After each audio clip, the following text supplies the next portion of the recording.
Vosotros los que leéis aún estáis entre los vivos, pero yo, el que escribe, habré entrado hace mucho en la región de la sombra, pues en verdad ocurrirán muchas cosas y se sabrán cosas secretas y pasarán muchos siglos antes de que los hombres vean este escrito. Y cuando lo hayan visto, habrá quienes no crean en él, y otros dudarán, mas unos pocos habrá que encuentren razones para meditar frente a los caracteres aquí grabados con un estilo de hierro. El año había sido un año de terror y de sentimientos más intensos que el terror, para los cuales no hay nombre sobre la tierra, pues habían ocurrido muchos prodigios y señales, y a lo lejos en todas partes sobre el mar y la tierra se cernían las negras alas de la peste para aquellos versados en la ciencia de las estrellas. Los cielos revelaban una faz siniestra, y para mí, el griego oinos, entre nosotros, era evidente que ya había llegado la alternación de aquel año 794, en el cual, a la entrada de Aries, el planeta Júpiter queda en conjunción con el anillo rojo del terrible Saturno. Si mucho no me equivoco, el especial espíritu del cielo no solo se manifestaba en el globo físico de la Tierra, sino en las almas, en la imaginación y en las meditaciones de la humanidad. En una sombría ciudad llamada Ptolemaes, en un noble palacio, nos hallábamos una noche 7 de nosotros, frente a los frascos del rojo vino de Chios. Y no había otra entrada a nuestra cámara que una alta puerta de bronce, y aquella puerta había sido fundida por el artesano Corinos, y, por ser de raro mérito, se la aseguraba desde dentro. En el sombrío aposento, negras colgaduras alejaban de nuestra vista la luna, las cárdenas estrellas y las desiertas calles. Pero el presagio y el recuerdo del mal no podían ser excluidos.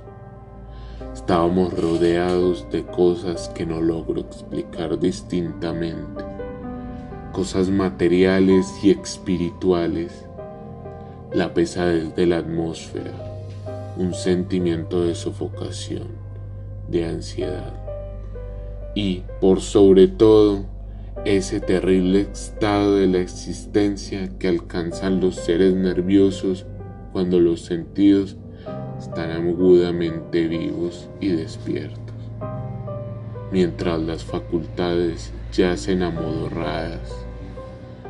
Un peso muerto nos agobiaba, caía sobre los cuerpos, los muebles, los vasos en los que bebíamos. Todo lo que nos rodeaba cedía a la depresión y se hundía.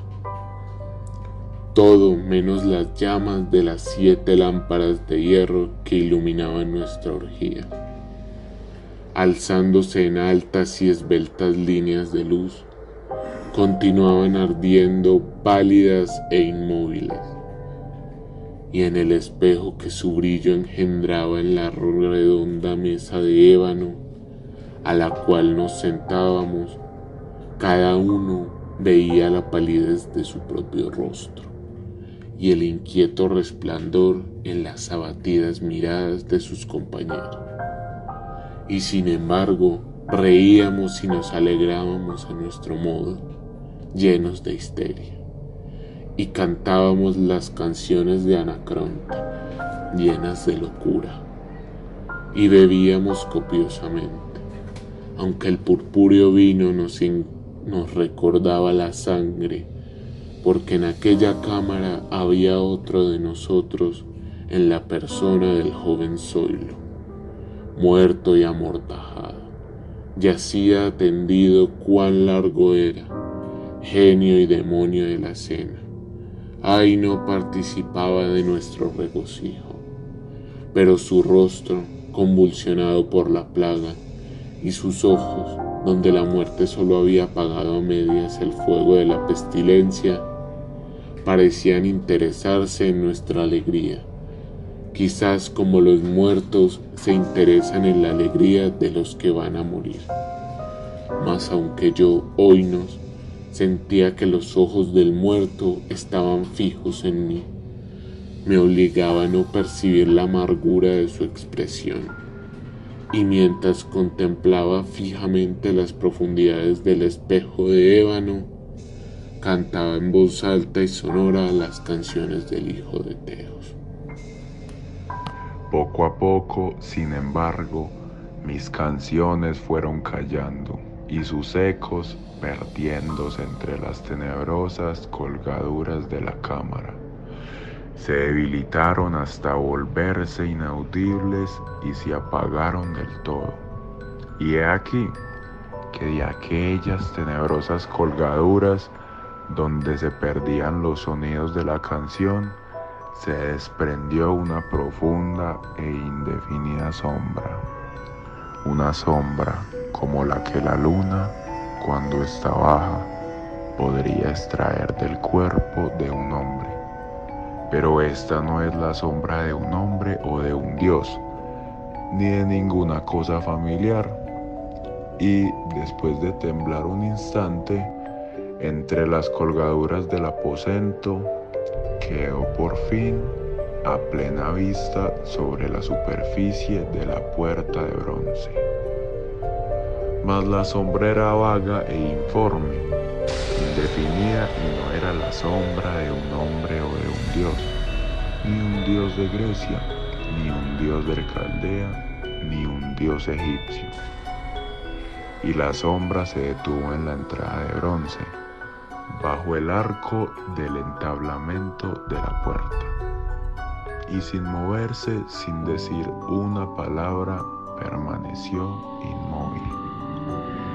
Y la puerta, donde estaba la sombra, si recuerdo bien, se alzaba frente a los pies del joven Zoilo amortajado.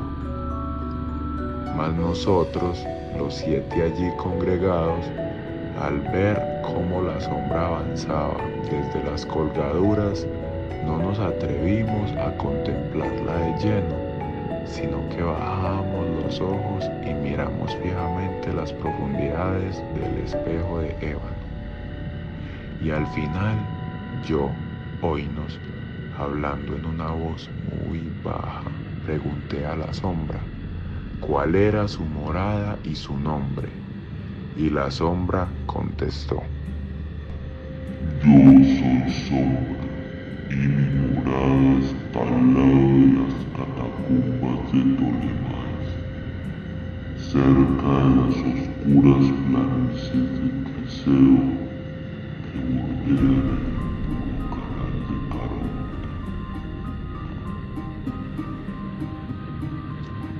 Y entonces los 7 nos levantamos llenos de horror y permanecimos de pie temblando, estremecidos, pálidos, porque el tono de la voz de la sombra no era el tono de un solo ser, sino el de una multitud de seres, y variando en sus cadencias de una sílaba a otra, penetraba oscuramente en nuestros oídos con los acentos familiares y harto recordados de 1000 y 1000 amigos muertos.